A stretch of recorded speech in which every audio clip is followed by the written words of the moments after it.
Virus du Nil, hépatite E, deux pathologies qui touchent actuellement les Alpes-Maritimes. Le premier transmis par les moustiques, l'autre peut être contracté en consommant notamment du foie de porc. Deux informations anxiogènes parues dans plusieurs quotidiens nationaux ce mardi. Des maladies infectieuses qui ne semblent pas perturber plus que ça les habitants de Nice. Non, j'ai pas de problème. Je suis vacciné contre l'hépatite B, mais j'ai pas de problème avec l'hépatite E. Je pense, ouais, comme je l'achète souvent et que j'ai toujours jamais été déçu, il est très frais, je pense. Inquiété, pas plus que ça. Je ne suis pas inquiet de nature, donc je sais qu'on peut mourir de tout et de n'importe quoi. Le moustique, j'ai la peau dure, il ne me pique pas, il pique ma femme, mais la charcuterie, je peux me faire avoir. C'est le réchauffement climatique, les bateaux ils emmènent tout ce qui traîne dans le monde entier, ça arrive, il va falloir s'y faire. Des chiffres qui datent du 11 septembre dernier révèlent la détection de 20 cas de virus du Nil dans les Alpes-Maritimes.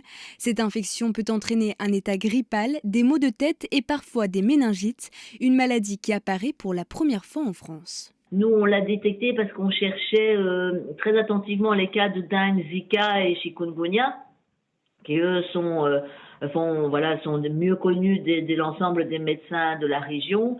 Et quand on a eu des cas de dengue qui étaient douteux, parce que correspondant pas tout à fait aux critères, et qu'on a demandé un contrôle par le Centre national de référence des arboviroses qui se trouve à Marseille, ils nous ont ressorti que c'était du West Nile. Parce qu'en fait, ce qui se passe, c'est que le virus de la dengue est un flavivirus comme le virus du West Nile, donc il y a des réactions croisées. Concernant l'hépatite E, les infections ont fortement augmenté ces 14 dernières années.